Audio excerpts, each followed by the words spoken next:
All right, guys, this is the generator that I bought last week. As I said in our last video, I thought the water pump was bad. I'll show you it here in a minute. I pulled it off here. Sorry I didn't show the before, but I'll show the after when I get a new pump on.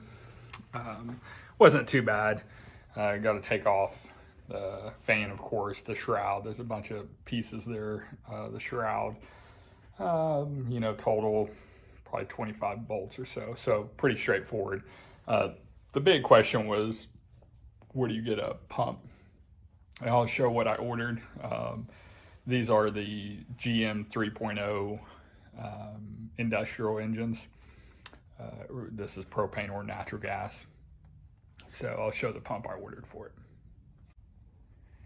Okay, here's the water pump I pulled out. GM part number 31224. If you could see, so you could see wobble. Not so good. This actually rubs on over here. So what I did was I looked up, for this pump. Because it's industrial engine, it's sort of hard to find in terms of the correct one. I saw multiple ones on different for forklifts and that kind of stuff. One thing I noticed between all the ones I looked at, some fins go towards, let's show it like this. They curve this way, and some curve the other way, and that depends on if it's I think a V-belt, so basically which direction it's spinning. So once I pulled this out and noticed they were going, if you're looking at it like this, it's going to the right, which means, it would be sucking in from this radiator hose and pushing into the engine and out the thermostat. Once I knew that, I can make sure I ordered the right one. Here's what I ordered. It's an AC Delco Professional Series 252-593. I ended up ordering this from Amazon. The parts stores had this specific one, but it was like 180 bucks. I think Amazon was $37, $36. So relatively cheap for a new pump. It looks, bodies look the same. You could see the bodies line up. Everything looks good on them, identical. The pulley fits on it perfectly. And the most important part is the vanes go again to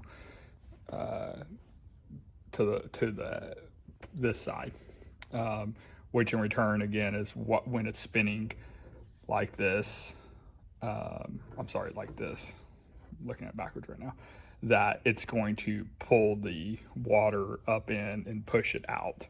If it was spinning like this, or that these were backwards, which I did see a couple of them online that were backwards, it would push antifreeze through the bottom of the radiator, which is not correct. The only thing I did notice, you could see this impeller here is a little different design. It's not that heavy cast. I don't think that's a problem.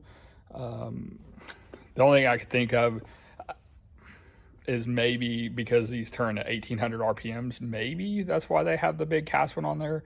But I don't know that that's right, because I saw someone comment on the review, I believe it was this one or the same one from Summit. Summit had it for the same price, that they pulled this style off, 80 something Chevy truck with the 2.5 or off a Camaro, and it had this exact same one. So I don't think this was specific to the generator. Could have been. We're going to try this one, see how it does.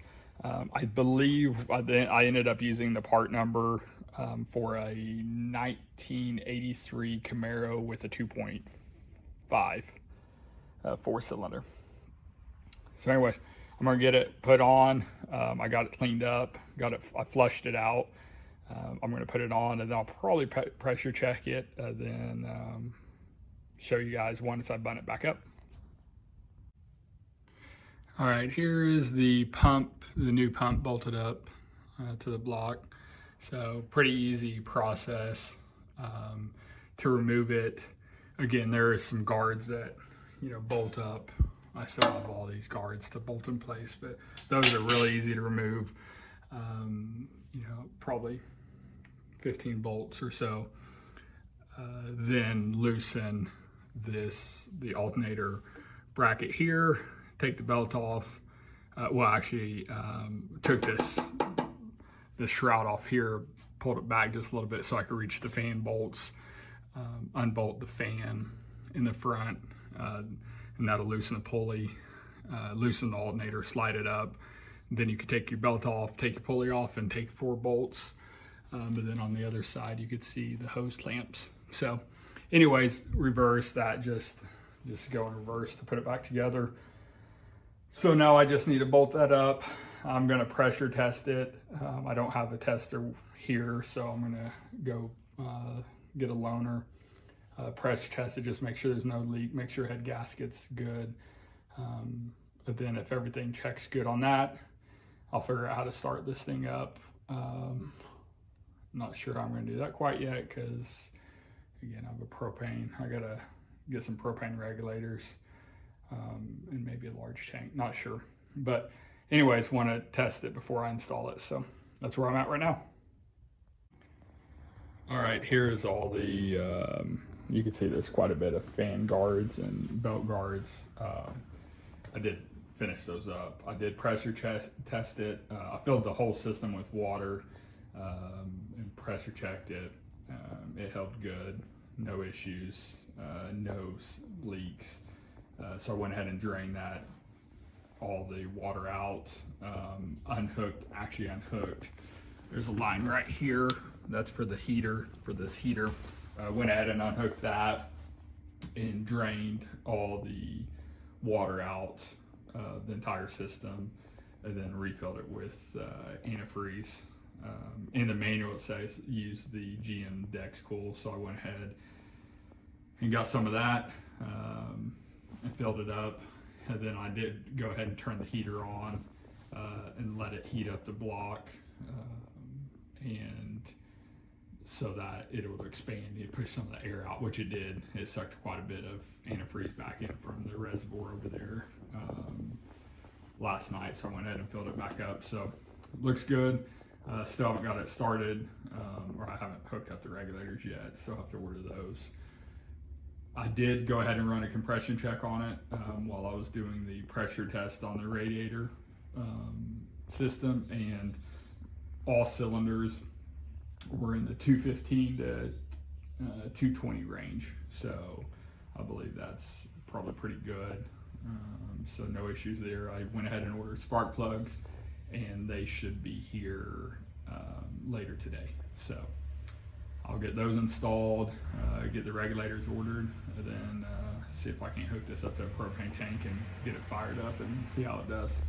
So I'll make a video of that, hopefully of not damaging it. So, all right, thanks for watching.